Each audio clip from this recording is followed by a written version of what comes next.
歡迎大家收睇今日嘅樓市新觀點啊！今日咧，我係請嚟兩位嘉賓啦，同大家講下呢啲樓市上嘅措施啊。先介紹咗我身邊呢一位先，咁啊大家好熟悉噶啦，第一集團董事 Angela 魏心怡噶。Hello。係啦，另外嗰位咧就係香港置業營運總監姚偉南 Benny 嘅。係，你好啊，天。其實咧，我諗大約應該係10年前到啦。你係見到咧，即係個樓價咧係咁喺度上升嘅時候咧，應該係09年度開始啦。咁啊，政府咧陸續咧推出唔同分階段，我哋叫所謂辣招啊，係去防止一個樓價咧係不斷咁飆升嘅。其實咧，而家個經濟環境咧開始有啲變化啦。之前嘅經濟大家都唱好噶嘛，但係而家即係經歷過，譬如我哋香港有社會事件，再加上即係環球嗰個疫情狀況咧，唔單止話香港啦，環球經濟咧，大家都係比較睇得淡一啲嘅啦。咁而家咧社會上都有啲聲音啊，就係話咧，咦，之前政府推出唔同嘅辣招嘅。係咪辣招個效用應該而家要放寬咧？即係簡單啲講啦，係咪應該係減辣咧？而家做個減辣係咪好時機咧？即係減辣可唔可以即係幫到一啲即係想上車嘅人上車，又或者即係防止個樓價咧即係個好嚴重式下跌之前咧，做一個預防嘅措施，減咗辣先，可以穩定個市場。咁咧今日咧就想同兩位講下啦，而家係咪優化樓市辣招嘅好時機咧 ，Angela？咁啊，先俾你即係講下你嘅意見先啦。辣招喺2009年開始就推出嚟啦。其實即係當時個經濟環境當然啦，個樓市好熾熱嘅，咁亦都炒風都幾勁嘅咁所以政府為咗即係遏止呢啲炒風啦，咁希望可以俾到即係想上車、想買樓自住嘅人可以有返自己個安樂窩咁所以就推出咗呢啲辣招，無可厚非嘅。咁亦都見到呢啲辣招咧，的而且確係奏效嘅。成個樓市係穩定咗落嚟好多嘅。咁但係到而家啦，坦白講，10年之後嘅今日啦，成個經濟環境係唔同咗嘅。咁啊，由貿易戰啦，到即係你話社會事件啦，或者疫情啦，而家嘅疫情啦，真係令到成個經濟環境係差咗啦。咁亦都嚴峻咗啦。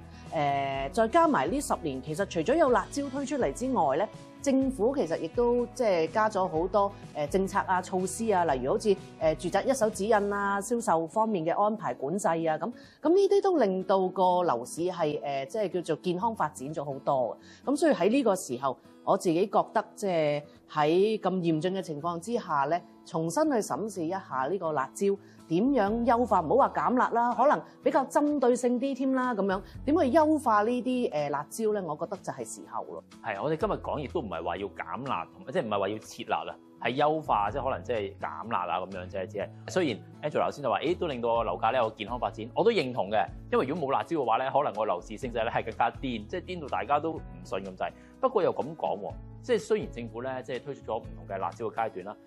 防止個樓市過熱，但係咧都見到一個樓市咧，其實咧喺過咁多年咧都冇話一個好大嘅回調啊，樓價咧有一個好大嘅我哋嘅話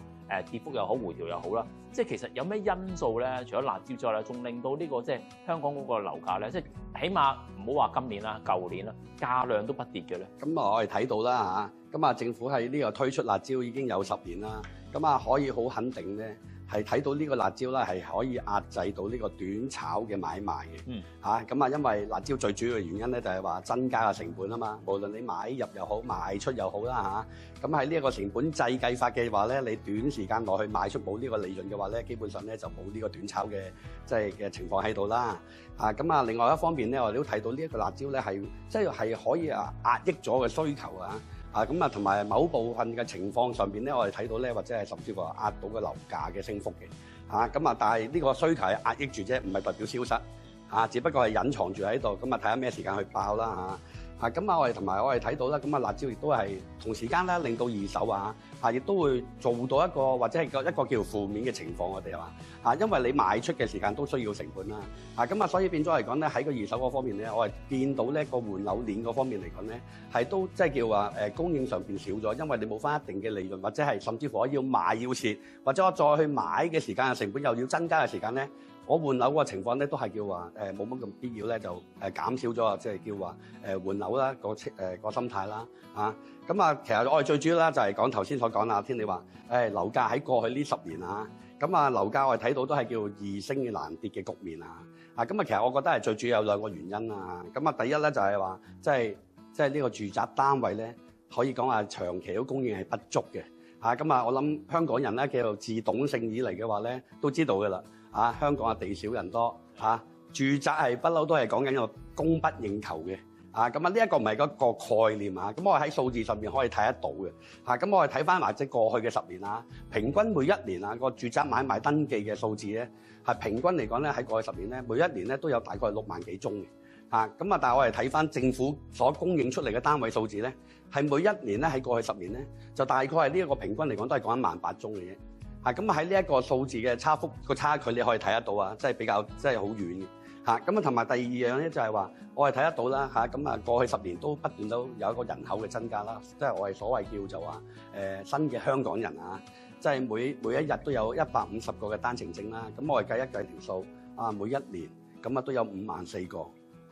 甚至乎亦都可以講話專才計劃入境嗰班啦。咁每一年過去10年，每一年嚟講平均嚟講都有15000個啦。咁加埋有7萬個。咁其實呢班人咧都有一個住屋嘅需求喺度所以變咗嚟講咧，呢一個咧亦都係個數字嗰方面咧係供不應求嘅關係啦咁第二咧就係話個息口啦。咁我哋睇翻過去10年嘅息口啦。咁過去10年嘅息口咧就其實基本上咧供樓利息咧係低於2厘半。呢個道理係啲咩咧？即係我買層樓我佔咗我本金係80%。利息係2成，即係叫話，我每供即係100蚊嘅，有80蚊係即係我自己嘅本金，等同於我買層樓嘅叫儲樓啦，即係呢一個誘因咧都幾大，因為個需求咧即係話，就算我買層樓翻嚟收租嘅話，甚至乎有啲租金又係可以話賺埋個租金添，可以話，即係所以變咗嚟講咧，喺呢個咁嘅情況之下咧，就個樓價嗰方面嚟講咧，造成咧係易升難跌嘅局面嘅，不過咁我哋睇翻啦今年呢個情況係有少少特別啦，因為即係整體嘅環球嘅經濟嘅問題啦，疫情係好影響香港啦，政府限聚令啦，我睇今年嘅樓價咧，即係未必話一定係定得順，唔係話一定升緊就係咁嘅情況。Ben，你講咗好重嘅重點出嚟就係今年咧同過去10年咧個樓價走勢咧，可能咧會有一個唔同嘅現象出嚟啦。即係以前大家都覺得樓價就算唔係話一個大升，都係平穩慢慢向上。但係今年可能有個即係叫做比較逆轉啲嘅走勢啦。而家咧市場就有一種聲音嘅，就係話咩咧？頭先講過啦，即係個疫情影響下啦，即係香港嗰個經濟咧都係比較傾向一個下行嘅階段啦。如果唔及時去減咗一啲辣椒嘅招數，到政府啦覺得，咦嗰個時機把握得唔好啊，即係叫做當個樓市咧真係形成一個下行嘅趨勢啦，先去做呢個措施嘅話咧，會唔會係已經太遲咧？咁絕對認同啦。當你單晒去到個局面一發不可收拾嘅時間先至出招嘅話咧，咁我諗係救都難救嘅我諗就咁講啦，應該我諗每一個買家啦買樓咧都要需要個信心嘅支持嘅其實每一個買家咧去買樓咧都有一個主觀嘅願望，即係其實講真句，最好咧就係今日買咗，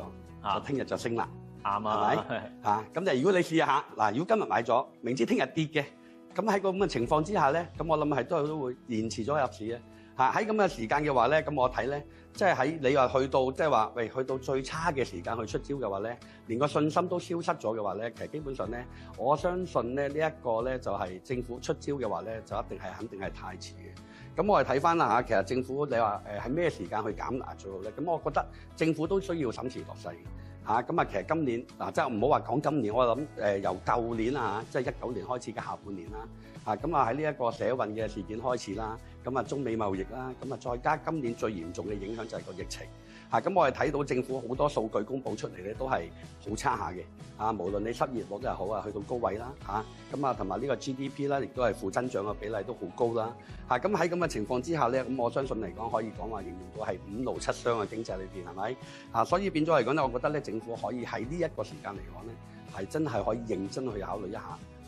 去做一個即係適度嘅減壓。減辣係啦，辣椒當中咧，我哋有 SSD 啦、DSD 啦同 BSD 啦，又同 Angela 傾下先啦。呢幾個辣椒當中，不如我哋又講下 SSD 啦，即係額外嘅印花稅啦。其實主要咧，好似頭先 Ben 咁講，就係防止一啲比較短線嘅炒賣啦。喺呢個招數方面咧，有咩方法可以即係或者有咩嘅建議可以優化佢？其實我好同意阿 Benny 講嘅，即係呢個經濟環境咁差咧，咁當然係時候去諗一諗點樣優化我哋呢啲辣椒啦咁。咁呢個 SSD 係其實係係希望鼓勵啲人買樓自住嘅，就唔係愛嚟炒賣嘅。咁所以就限你話3年之內咧，你就唔好賣住啦。如果唔係咧，就要俾額外一個稅咁樣樣。咁其實呢件事係的而且確都幫到手話控制減少啲炒家㗎啦。咁而家係一個咁嘅經濟嘅環境啦。咁你話無論係中美貿易戰又或者係而家疫情咁樣，啲企業老闆其實佢真係開唔到門做生意嘅喎，喺控制疫情方面。咁你做唔到生意，但係你燈油火蠟啊，好似話是齋，即係個都要揾人打下數啊咁樣。咁呢啲成本又繼續都要俾，租都要繼續俾㗎咁。咁所以變咗佢哋嗰個營運真係有啲困難嘅。咁我哋見到嘅，你減辣咧，唔係話叫做即係同佢住嘅未必已經一定有一個好直接嘅關係啦，而係話，我其實有棟樓自己住緊嘅，咁我可能3年前買落嘅，3年前個經濟環境同而家真係好唔同噶嘛，咁你嘅時候，我而家真係可能想賣咗佢，然之後救一救我自己嗰個企業，救一救我自己間餐廳，揾幾百萬嚟頂一頂先咁你又要計數啦，點算咧？如果我而家賣要蝕嗰個稅，可能就唔見咗幾百萬。咁我而家盤生意，而家個餐廳執咗笠去，以後唔見咁幾百萬裝修，咁我究竟唔見呢幾百萬好定唔見嗰幾百萬好咧？咁對個老闆嚟講，佢其實有嘢諗啊，即係明明我自己啲錢嚟噶嘛，點樣唔可以救下我自己盤生意咧？咁當然老闆如果佢個生意做唔成，咁打工仔都唔掂啦，咁佢啲都要炒人啦。咁又或者我係打工嘅咁而家俾人炒咗魷魚，燉咗冬菇，咁我真係供唔起樓嘅喎。咁而家我又未到3年期，要賣出去嘅話，我又蝕好大嚿錢喎。咁我點算咧？咁呢個其實就係一個好大嘅困局嚟嘅。對於無論係打工仔又好，或者老闆又好，咁點樣可以幫到呢啲老闆或者打工仔？佢可以將自己棟樓套現嚟周轉佢自己盤生意，或者係佢真係嗰個供樓嘅壓力，減輕佢個供樓壓力。咁呢個咧就真係一個時候去點樣優化呢個 SSD， 而希望可以達到一個咁嘅幫助咯，對小市民嚟講。咁啊，3大辣椒咧，除咗 SSD 咧，仲有 DSD 同 BSD。不如咁，我哋呢一節講到呢度先，下一節翻嚟咧再講下點樣優化其他兩招。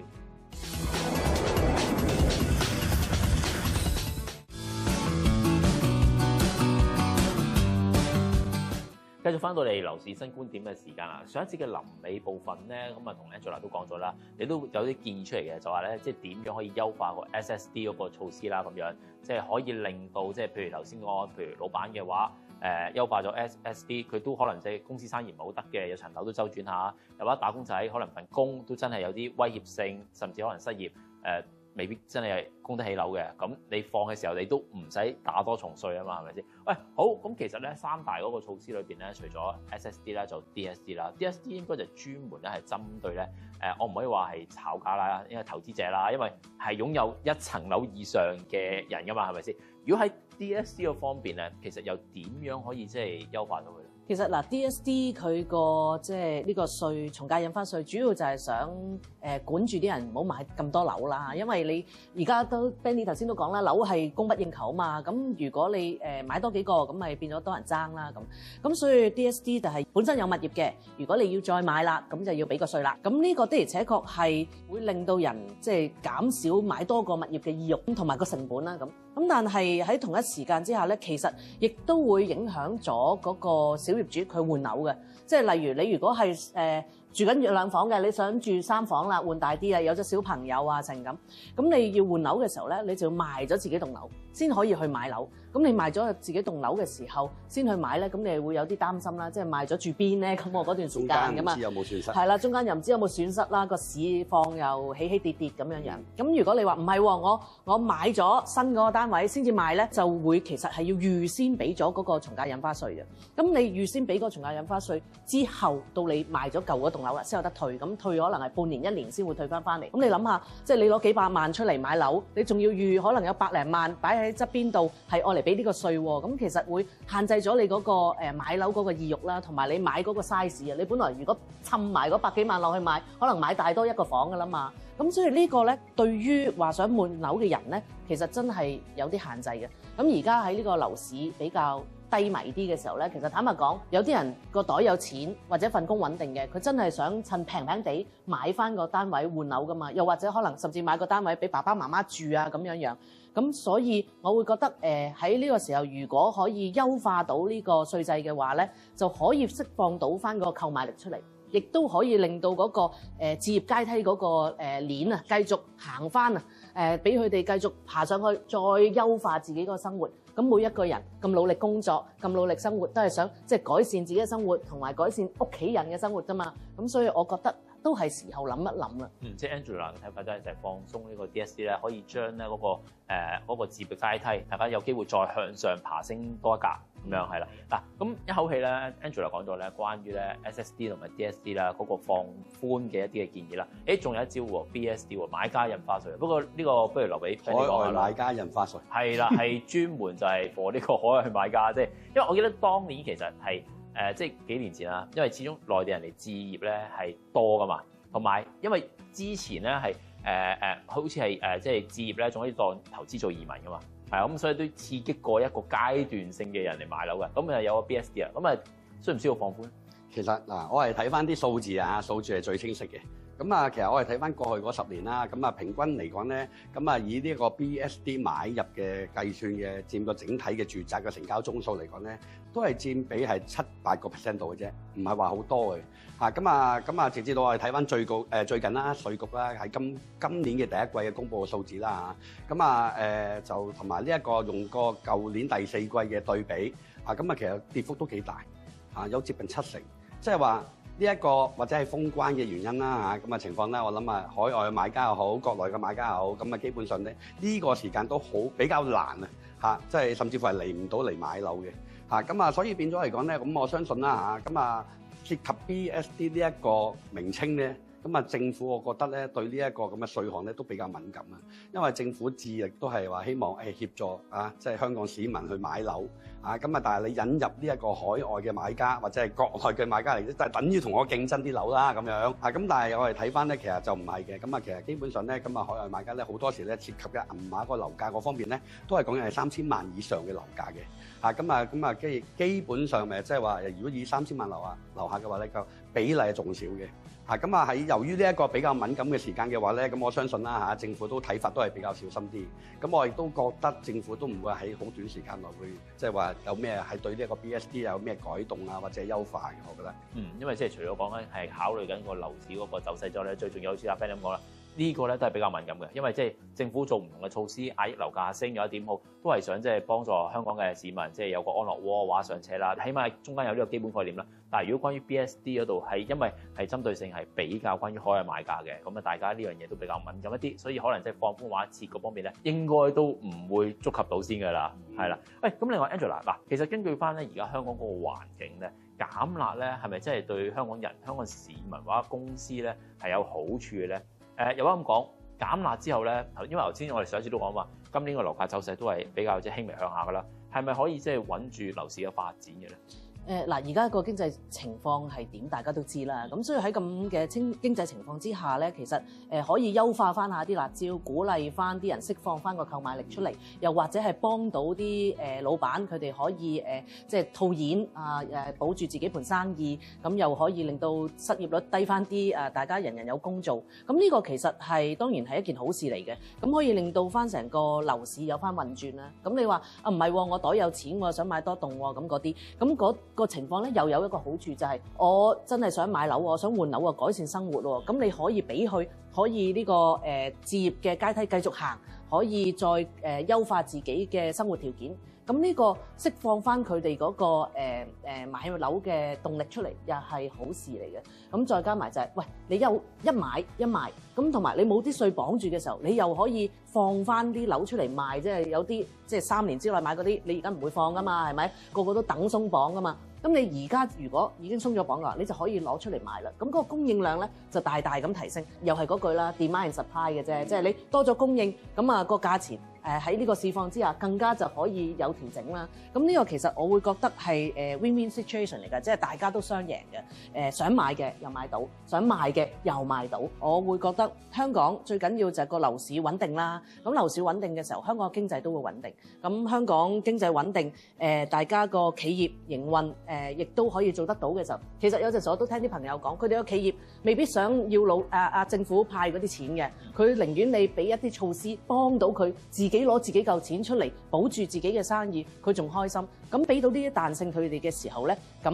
佢哋個營運做到啦，咁香港個經濟就更加會穩定啦。咁啊，長遠嚟講對香港梗係好啦。其實政府咧，除咗頭先我哋所講啦，嗰3個辣招之外咧，仲有其他唔同嘅方法咧，可以話穩住個樓市發展啦，同埋係保住個銀行體系健全啦。當中其中一個嘅，即係除咗減辣之外，其實係咪仲有啲嘢做得咧？譬如講緊即係供樓市民嗰個嘅按揭嗰個壓力測試嘅，係啦。譬如呢方面又冇得可以放寬一下咧？其實我覺得絕對可以啦嚇。咁其實壓力測試嚟講咧，而家以佢呢個金管局嚟講咧，佢係以呢個加3厘嘅計算啊，去做呢一個壓力測試嘅。咁其實講真句，而家其實好多市民嚟講咧，呢個對於加3厘嘅，而家我係好肯定一樣嘢啦。咁啱啱最近美國都講緊佢基本上我諗係以5年計嘅去計一計個息口，我諗長期都係偏低一個息口㗎啦。所以我覺得呢個亦都唔係一個實際嘅，係阻止咗個買家去做一個銀行按揭嘅身份個，即係一個阻攔嚟嘅嚇。我諗除咗呢個壓力測試之外咧，其實我哋都可以反映翻睇一睇啦嚇。舊年10月咧就政府放寬咗呢一個600萬至呢個1000萬嘅樓價嗰個按揭成數去到80%同埋90%啊嘛。其實政府所擔心嘅話咧，成日驚話我撤辣或者減辣會導致到樓價會有咩飆升咁樣。呢一個好實際嘅即係個情況可以睇到啦。當其時10月到今年咧，其實個樓價咧，其實都係叫橫行緊啦，即係喺個波幅頭先所講啦，就係叫做係講緊你3至5% 以內，都冇話特別話爆升出嚟嘅。但係我覺得嚟講咧，可以嘅話咧，政府可以做多一步，嘅話咧，就係話希望佢都放寬翻喺呢個1000萬同埋呢個至2000萬嘅銀碼嘅樓價嘅按揭。因為你好難話喺呢個1000萬以下嘅話，我買樓咧就話我8、9成，話跟住一個1000萬零1蚊嘅，我就已經要俾5成嘅首期，其實涉及嘅差距好大。我覺得嚟講喺呢一個時間咧，我覺得咧應該咧就係話，即係將佢個1000萬至1500萬咧個按揭程度可以去到呢一個7成啦，1500萬至到2000萬嘅話咧就去到呢一個6成。變咗嚟講可以理順翻個即係換樓嘅階梯。係啦，即係按揭個程度裏邊咧都可以咧，按照個樓價咧可以再放寬一啲啦。回應翻 Benny 咁講啦，我發現咧有一個好得意嘅現象嘅，就而家好多嘅樓咧係賣幾錢咧？998萬。